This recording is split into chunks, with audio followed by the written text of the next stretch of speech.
ನಾಳೆ ಎಲ್ಲ ಜಿಲ್ಲಾ ಕೇಂದ್ರಗಳಲ್ಲೂ ಕೂಡ ಕಾಂಗ್ರೆಸ್ ಪಕ್ಷದ ಕಾರ್ಯಕರ್ತರು ಮುಖಂಡರುಗಳು ರಾಷ್ಟ್ರಪತಿಗಳಿಗೆ ಅವರು ರೆಪ್ರೆಸೆಂಟೇಷನ್ನ ಕಳಿಸ್ಕೊಡ್ತಾ ಇದ್ದಾರೆ. ಏಕೆಂದರೆ ಇವತ್ತು ಪ್ರಜಾಪ್ರಭುತ್ವದ ಒಂದು ಕಗ್ಗೊಲೆ, ಒಂದು ದೊಡ್ಡ ಸರ್ಕಾರದ ಇಶ್ಯೂ ಇಲ್ಲದೆ ಒಂದನ್ನ ಇಶ್ಯೂ ಮಾಡೋಕ್ಕೆ ಇವತ್ತು ಹೊರಟಿದ್ದಾರೆ. ಅದಕ್ಕೆ ನಾವೆಲ್ಲ ನಮ್ಮ ಮುಖಂಡಗಳಿಗೆಲ್ಲ ನಾವು ಕೊಟ್ಟಿದ್ದೀವಿ. ಎಲ್ಲ ಜಿಲ್ಲಾ ಕೇಂದ್ರಗಳಲ್ಲೂ ಕೂಡ ಅವರು ಪ್ರತಿಭಟನೆಯನ್ನು ಮಾಡಬೇಕು, ಶಾಂತಿಯುತವಾಗಿ ಮಾಡಬೇಕು. ಕೆಲವು ಕಿಡಿಗೇಡಿಗಳು ಇವರು ಬಂದು ಮಿಕ್ಸ್ ಮಾಡಿಕೊಂಡು ಕರಗಿ ನೋಡಿಯೋದು, ಲಾಂಡ್ ಆರ್ಡರ್ ಪ್ರೊವೋಕೇಟ್ ಮಾಡೋದು ಎಲ್ಲ ಮಾಡ್ತಾರೆ. ಅದಕ್ಕೆಲ್ಲ ಭಾಳ ಎಚ್ಚರಿಕೆಯಿಂದ ಇರಬೇಕು ಅಂತ ಹೇಳಿದ್ದೀವಿ.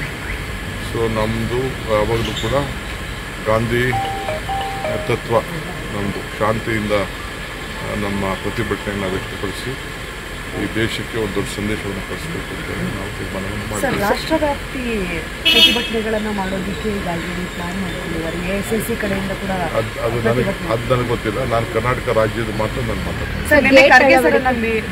ಖಂಡಿತ ನಮ್ಮ AICC ಪ್ರೆಸಿಡೆಂಟ್ಗೆ ನಾವು ಬ್ರೀಫ್ ಮಾಡಬೇಕು, ಏನಿದೆ ವಾಸ್ತವಾಂಶ ಅಂತ ಹೇಳಿ ಆ ಕೆಲಸನ ನಾವು ಮಾಡಿದ್ದೀವಿ. ಗೇಟು ಭಾಳ ಚೆನ್ನಾಗಿ ಮಾಡಿದ್ದಾರೆ. ಅವ್ರಿಗೆಲ್ಲ ಕರೆಸಿ ನಾವೆಲ್ಲ ಮುಂದಕ್ಕೆ ಅವ್ರಿಗೆ ಗೌರವ ಕೊಡಬೇಕು ನಾವು ಮಾಡ್ತೀವಿ. ಐ ಥಿಂಕ್ BJP ಅವ್ರಿಗೆ ಉತ್ತರ ದಳದವರು BJP ಅವರು ಏನೇನು ಕಾಮೆಂಟ್ ಮಾಡ್ತಾ ಇದ್ದಾರಲ್ಲ ಅದಕ್ಕೆ ಉತ್ತರ, ಟೀಕೆಗಳು ಸಾಯ್ತದೆ, ಕೆಲಸಗಳು ಉಳಿತದೆ. ಇದಕ್ಕೆ ಈ ಗೇಟೇ ಸಾಕ್ಷಿ.